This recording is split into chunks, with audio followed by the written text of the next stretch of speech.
Hi, welcome to this video on IELTS essay writing. In this video, what we are going to do is we'll analyze a written sample, essay sample, and then identify some of the common mistakes that students make when it comes to essay writing. So let's start. As you can see on the screen, you can see the question prompt or the essay question prompt or task as seen on the screen. Now, what you need to understand is that one of the major mistakes that students make when it comes to essay writing is caused due to the lack of proper reading or proper understanding of the task. Because they might be having good language skills, but they fail to deliver it properly or they fail to achieve good scores just because they have not read the question properly. I'll show you an example. Now, this is the question here. Some people say that in the modern age, it is unnecessary to teach children about the skills of handwriting. To what extent do you agree or disagree? Now, what students mostly do is that they'll just focus their attention on some words. For instance, they might focus on, okay, handwriting, agree, disagree. Now, they would think in their mind that this essay is all about handwriting. But just by hooking on to that word handwriting, you cannot draft your essay. Handwriting itself can have different shades to it. Maybe for instance, the question can be, what are the advantages and disadvantages? Or it can be, just like in this question, is it necessary to teach children the skill of handwriting? Or the question can be, what are the situations wherein handwriting becomes essential? So only if you read the question carefully, you'll understand what you need to deliver. So don't simply focus on some words in the question. You have to understand totally what the task is all about. For that, the first step, what I would say is that proper understanding of the task is that you need at the first place. Now here, as we have said in our earlier video, a question, we can see it as two different parts. A question can be viewed as consisting of two different parts. One we call it as the statement part and the other we call it as the task part. Now the statement part is something, a declarative sentence. It can be an opinion or it can be a fact, it can be an idea. And then followed by the statement part, you have the task part, which tells you, taking the idea from the statement part, what you need to do with that statement, how we are supposed to deliver the essay, or what type of essay they are expecting from the candidate is decided by the task part. Here also we have the statement part. This is the statement part. Some people say that in the modern age, it is unnecessary to teach children about the skills of handwriting. This is the statement part. And what is the task? To what extent do you agree or disagree? This is the task. So here the statement says that, and some people say that, or some people have this notion that in today's world, it is not very necessary, it is not essential to teach children the skills of handwriting. Okay, so make sure that you understand what the task is. It's not being said about the advantage of handwriting or just about handwriting. No, it's not that broad. What they have specifically intended in this question is that in modern age, it is unnecessary. It is totally not essential to teach children the skills of handwriting. That is the statement or the claim made by some of the people. Now, what you have to do, you have to express through your essay to what extent do you agree or disagree to that idea. It's as simple as that. If you read it properly, you'll be able to understand that. So here the question is, to what extent do you agree or disagree? Now that also you have to be careful. Now some students, like, they mix up everything. They'll just, as I said before, they'll just focus on the word handwriting, and in one paragraph they'll be writing about the advantages of handwriting, and in the next paragraph they'll be talking about the disadvantages of not having a good handwriting. No, it's not about that. It's not about good handwriting or bad handwriting. The question is about, is it necessary to teach children, or is it necessary to teach children the skills of handwriting? Some people say that it is unnecessary. What is your take on that? Now you can have, whether you can completely agree to that idea, you can disagree to that idea. So the next step is, once you understand what the statement is and once you understand what the task is, the next step is you have to gather points. Brainstorming is what is next required. So you have to think of points supporting that idea and you have to think of points opposing that idea. Once you have gathered the points, you just look through those points and you decide. Now, if I choose on to which side, I'll be able to express myself better through the essay. And then accordingly, you decide your stance. That is how you have to fix on whether you agree to it or disagree to it. Blindly don't think that, okay, let me agree to this idea. That will be better. No. Or sometimes you think that, okay, no, handwriting is really important, so let me disagree to this idea. No, it's not about that. It's all about how many points or how good points you're able to gather in support and in opposition of the statement given. Now, if you're, for instance, if you're gathering points, agreeing to this idea, it means that you're supporting the belief of some of the people that handwriting is not essential to be taught in this modern age. So you can think of points like digital domination. Because of the prominence of digitization, handwriting is not very compulsory to be taught to children. So you can expand on that idea. Or like time, the time can be used for more relevant skills now, which will be more related to technology. Instead of spending time for teaching the skills of handwriting, that time can be utilized for teaching technology related stuff to the children. So you can think in that way. Now, if you're thinking of disagreement, you can think of cognitive development. As in handwriting, it is proven that handwriting helps or supports cognitive development. So you can expand on that idea. Or maybe you can just put in a point that, like, at certain situations, it is essential that you know that you acquire that skill of handwriting. That is, the handwriting becomes necessary at certain points, like certain places. For instance, when you are filling out a form, or when you have to quickly take down lecture notes from a class, or in situations where technology fails. So in such situation, handwriting becomes necessary. So if a student is completely ignorant, or a student who does not have a proper, fully developed handwriting, then that in such cases, those individuals fail. Now, another point to show disagreement can be developmental and emotional value. You can say that is, suppose if you deliver a note to somebody, if it's a handwritten note, it has got an emotional value, right, rather than a typed note. And moreover, like if something is handwritten, the possibility of such information to be retained in your memory is more. So like that is another aspect. So these are the points that you can gather when it comes to agreement and disagreement. So in this way you gather the points. Now it is up to you to decide you have to go on to which side. Now I feel that like I have 2 points in supporting this idea, and I have 3 points to oppose the idea. So should I go with disagreement or agreement? Now if I am agreeing to this idea, that is if I agree to the idea that it is unnecessary, that it is not necessary to teach children the skills of handwriting, then I should be expanding on these 2 ideas alone. The ideas which are actually supporting that idea. Now if I feel that, okay, I have got 3 points here to disagreeing that idea, so let me stick on to this disagreement. So in that case, you should not put in any points to show that you're agreeing to that idea. You have to only expand on these aspects. It's not necessary that you have to expand on all the 3 aspects. If you have got good language proficiency, you can take only 2 points and expand on these 2 ideas. Now if you feel that like you're not able to develop it further, then try for finding out 4 different points. That's how it works. So you have to decide whether you agree or disagree depending on your estimation on how you can develop the ideas. So you can go for, a strong opinion,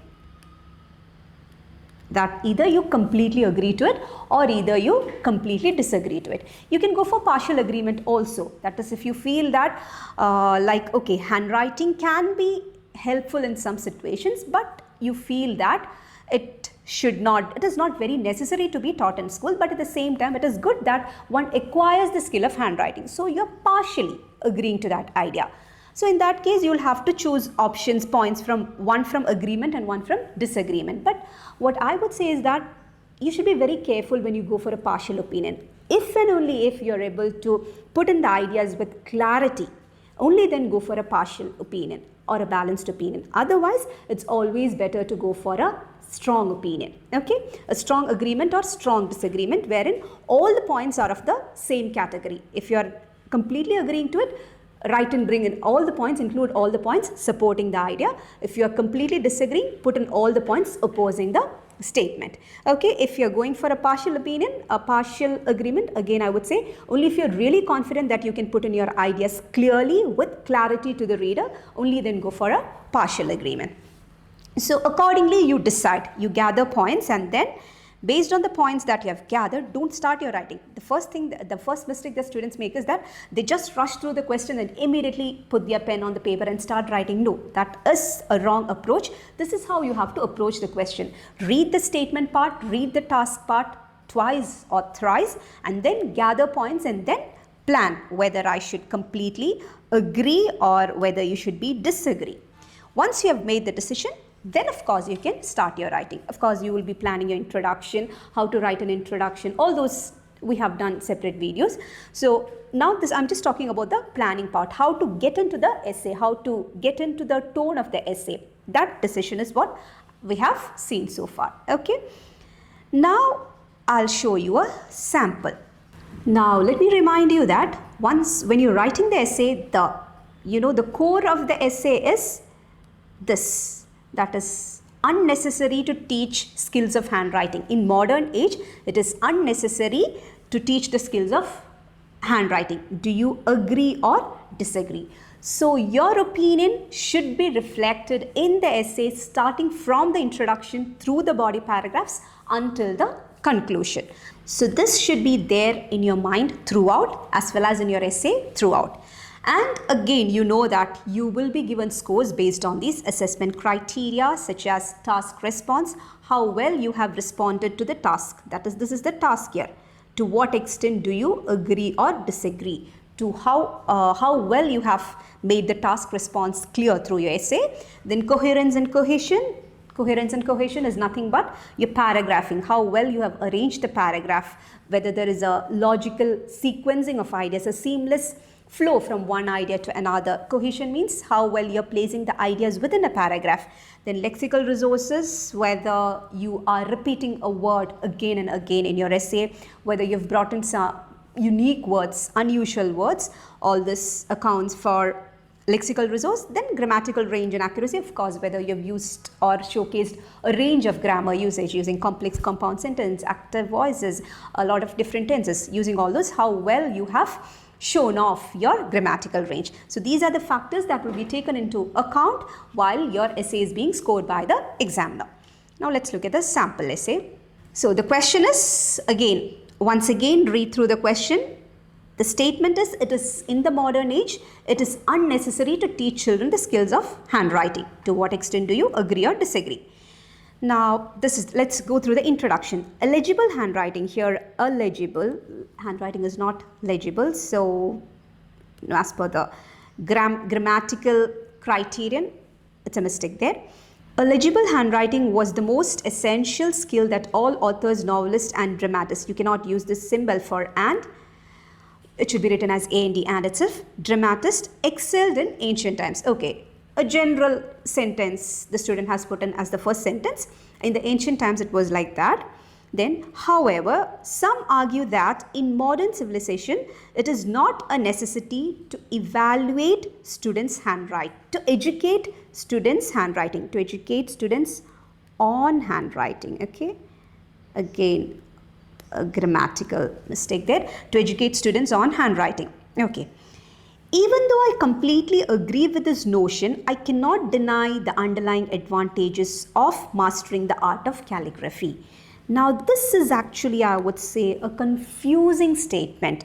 So it's not clear that what is the stance or what is the stand of the candidate is not really clear through the sentence, even though I completely agree. If you're completely agreeing, then there are no ifs, there shouldn't be any ifs and buts. Even though I completely agree with this notion, I cannot deny the underlying advantages of the mastering of the art of calligraphy. Again, calligraphy, I wouldn't say that it's a synonym of handwriting. Another thing that you should be careful is that just because that lexical resource is an assessment criterion, you shouldn't go for some random paraphrasing or vague paraphrasing. You have to be sure that it fits in or it is appropriate to that context. So calligraphy, I wouldn't say it is as a synonym of handwriting. That is one mistake when it comes to lexical resource.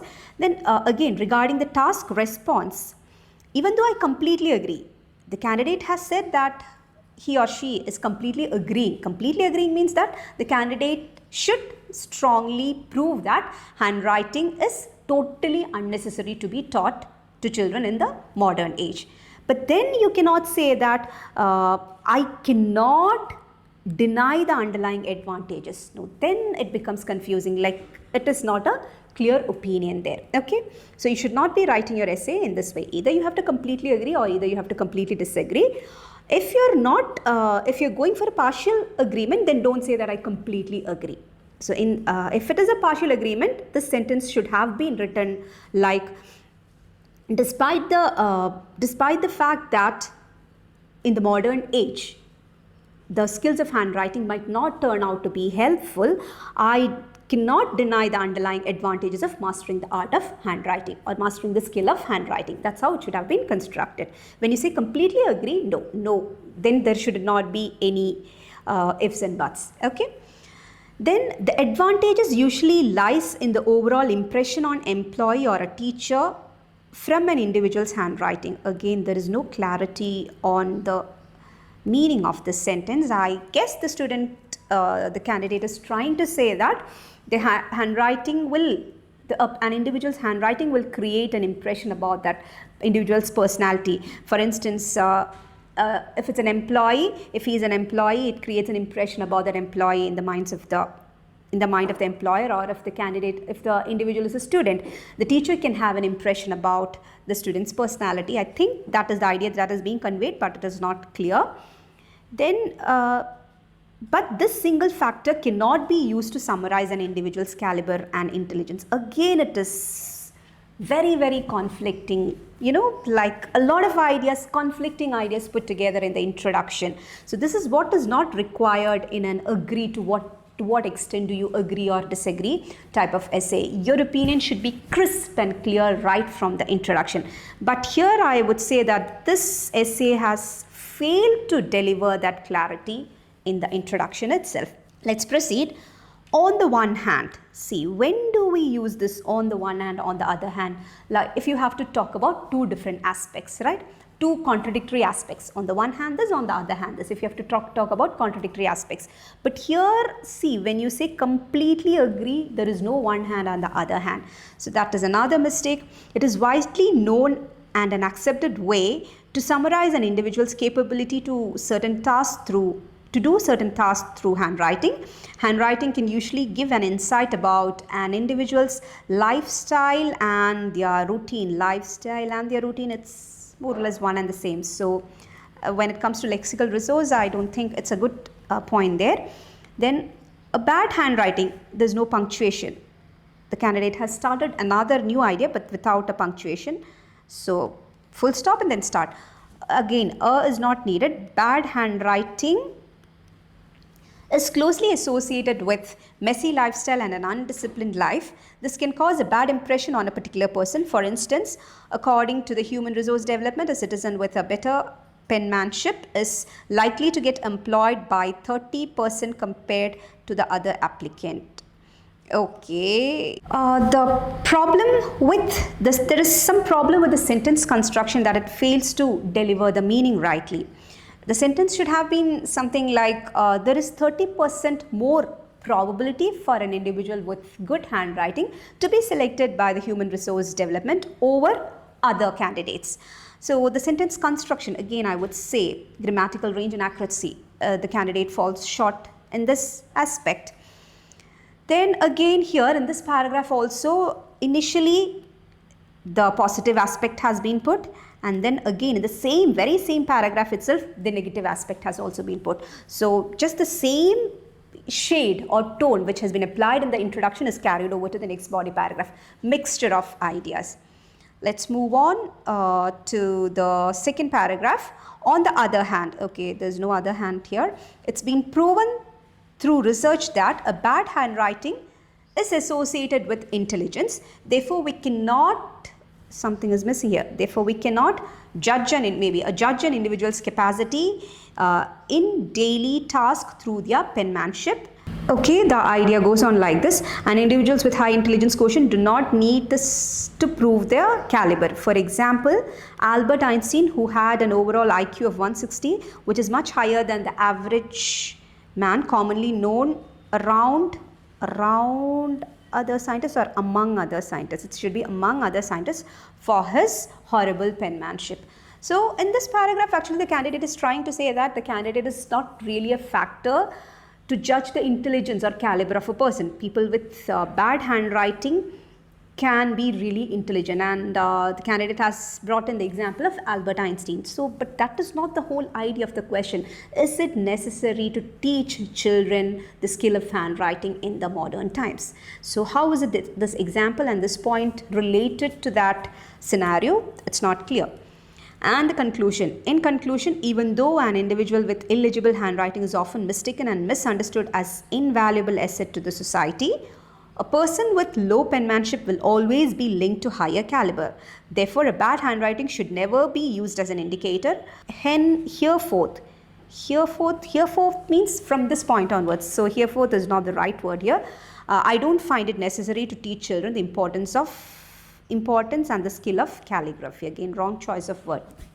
So one main thing, like apart from the task response, I hope by now it's clear to you how the misinterpretation of the question has resulted in a total disaster, I would say. Right from the introduction through the body paragraphs up to the conclusion, it's a mixture of contradictory and conflicting ideas, which is not what the essay or the task is looking for. It's looking for to what extent do you agree or disagree. For that reason, the task response, I would say that the candidate is going to score very low when it comes to task response. And coherence and cohesion, the structure is there. Of course, it has been structured, but the structure, again, it does not align to the task. Then lexical resource is another area where I would say the student use some, wild synonyms which are not apt to the situation. And grammatical range also, the idea is not being clear, even though we understand that this is what the candidate is trying to convey. Because of the incorrect construction of the sentence, the idea is not being clear. So I hope by now you understand what are the things that you have to be careful when you write your essay, especially in situations like this, agree or disagree. Understand the task part clearly. Only then start with your essay. Understand the task part and then plan your essay. Gather points, do brainstorming and gather points, and then you make a decision to which side I should stick on to, whether I should agree, completely agree, or should I completely disagree, or should I go for, a balanced one, a partial agreement or disagreement. Now, once that is decided, you can start your essay. You can elaborate on the ideas that you have jotted down. Okay, that is how you have to do your essay writing. Now, hope this video was helpful to you. We'll be back with more such videos. Stay tuned. Thank you. Medcity International Academy. Trusted hands forever.